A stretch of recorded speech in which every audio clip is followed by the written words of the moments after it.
My dear friend, you know, and I know, and everybody knows that what has happened in Lahaina, what has happened in Maui, what has happened in Hawaii, yet again, completely and totally, please listen, completely and totally defies logic, defies belief, defies explanation. It doesn't make any sense at levels that all of us can understand. You do not have to be an arson expert. You do not have to be a PhD in fire science. You don't have to be a prosecutor. You don't have to have a forensics title to understand initially that the threshold question that must be reviewed is very simply, you don't buy this story. And when you hear yet again this corrupt and vile Biden administration say, well, we really don't want to get involved with this because of the fact that, we don't want to get in the way. If you believe this nonsense, you're out of your mind. If you actually believe this lunacy, they don't care. They simply do not care. And this is the most important thing in the world. Now, what we have to understand is a couple of things. First and foremost, let me show you how stupid these people are. There's nothing more dangerous than stupid. I mean, corrupt is one thing. Corrupt I can deal with. Corrupt I kind of understand. I expect it. But stupid is another story. First, the Biden administration right now is at the end of its rope. It's done. It's finished. You understand this? It is finished. It is done.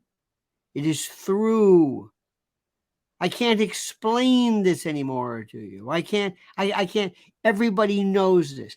Now, how it's done is another story, okay? But let me give you an example of something.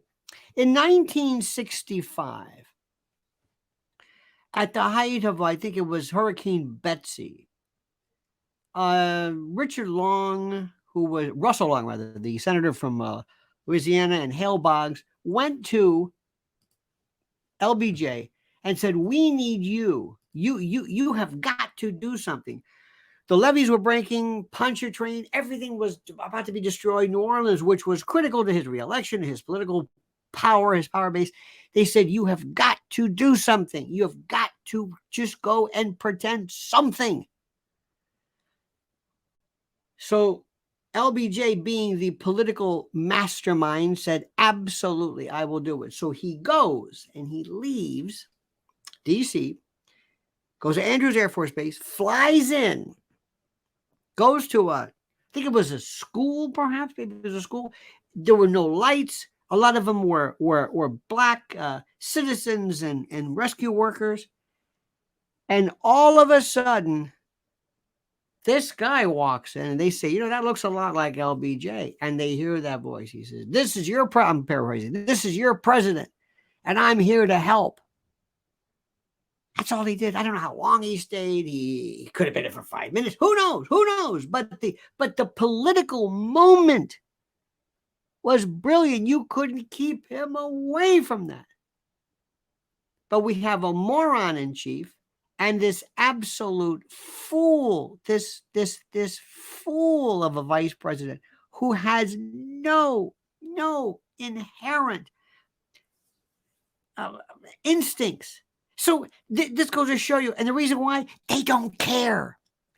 You don't understand something. You're a prole. You're some peasant. They don't care about you. They don't care about you. Now, that being said, this is a part I want you to listen to and at and with, and I want you to pay attention, okay? I need your help on this one. I need your help. We need to have a Russell tribunal. This is the Bertrand Russell from the 60s. They actually took groups of people together and they had actual symposia. I think they had 2 on the Vietnam War, the greatest minds of the world. And we have to have people to come forward and to ask questions as to how this happened. We need to have adults, rational, smart people who know their stuff, who really and truly are expert in this. Something that can be done and be said that you will say, wow, where did these fires start? How did they start? With ferocity, not what fueled them. Let's go back to the critical thinking part.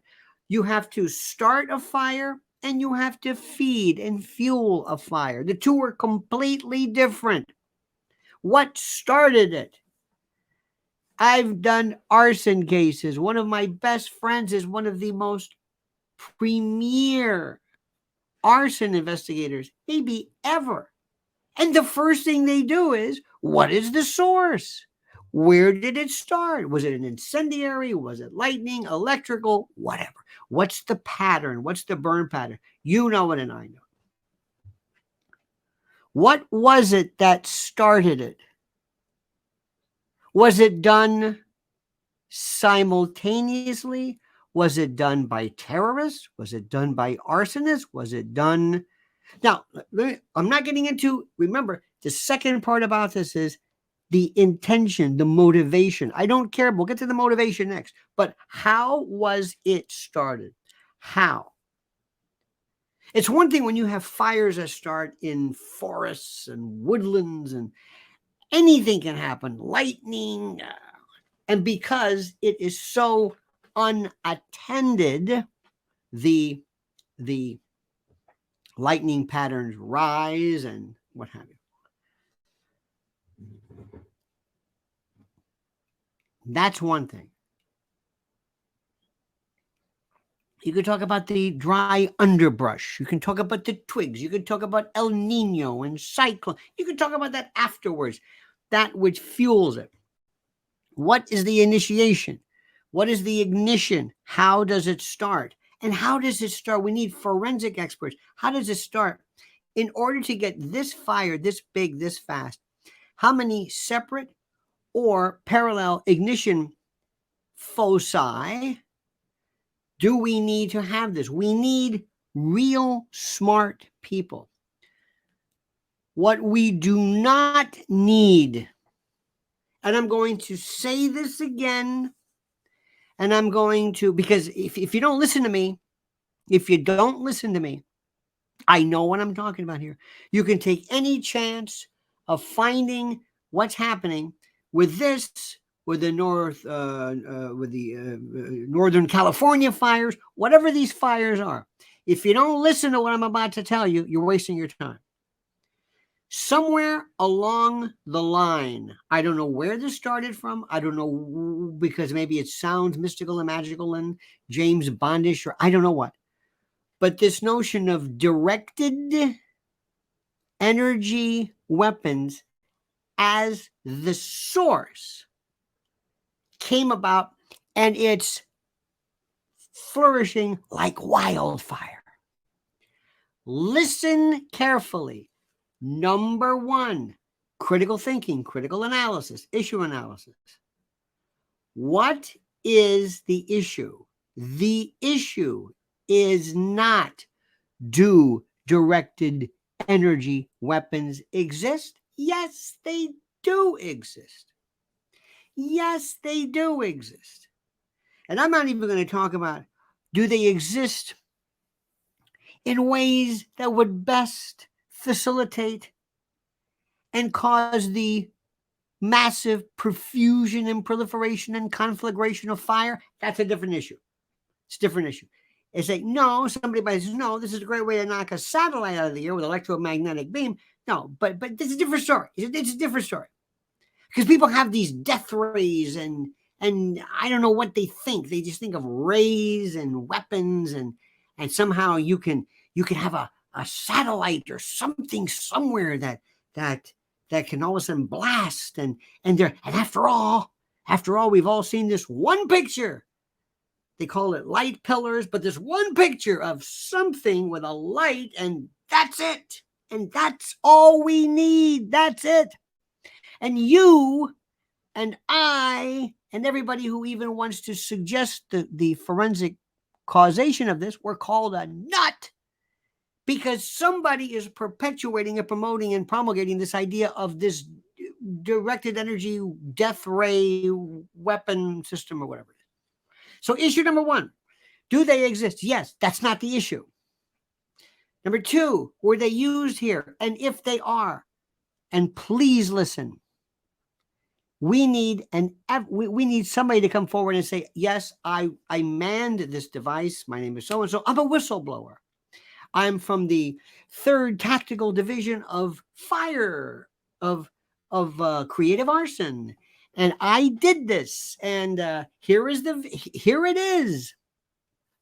But instead, and if I didn't know better, I'd swear these were orchestrated, deliberate, false flag, to use words you'll love, agent provocateur, deliberate. In fact, you don't even need to because of the fecund imagination of so many people. But this deliberate, swarmed promulgation of all of this stuff for reasons I don't understand. Anyway. We need a Russell tribunal. We need smart people to sit down and to ask questions. Fire experts, arson experts. We need forensic experts, people who have spent their life in law enforcement, who understand this thing called proof. Proof. Not just somebody sitting and tweeting. Not somebody with a good metrics and follow count who says, well, look at this. Not somebody who just says, oh, then I've seen this. Oh, no, this is definitely directed energy weapons. And they said, well, why? Well, look at it. Who are you? You lay tile.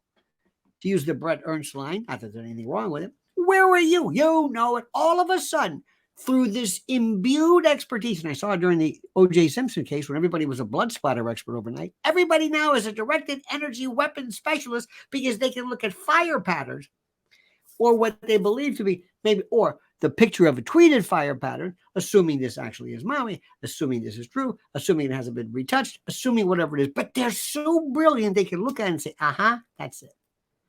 This has got to stop. Because you're looking like a nut and nobody's going to get to the bottom of this. See, that's the bottom. That's the bottom line. Nobody gets to the bottom of anything. Nobody gets to the bottom line about 100. Do you know I heard Miranda Divine for the 15th time talking about the laptop from hell? Somebody sent me this thing from Fox. And there's Miranda Divine talking about that. Would you get it through your head, Miranda? It's over. Nobody cares. It's done. You and your laptop from hell, what do you think this is? This is a new game. It's done. He got a pass on that. It's over. Move on. We've got to get to the bottom of this. We need citizen, civilian, alternative, and foreign news targeting to spread this out and break that blood-brain barrier between this stupid cable news and this fantastic, phantasmagoric world of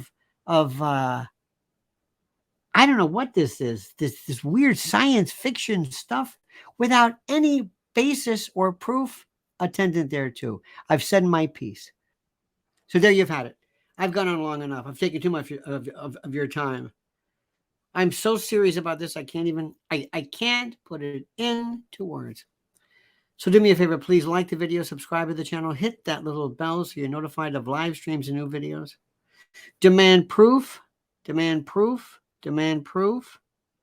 Whatever you do, I ask, beseech, implore, and importune you to comment, dear friend. Comment as you see fit.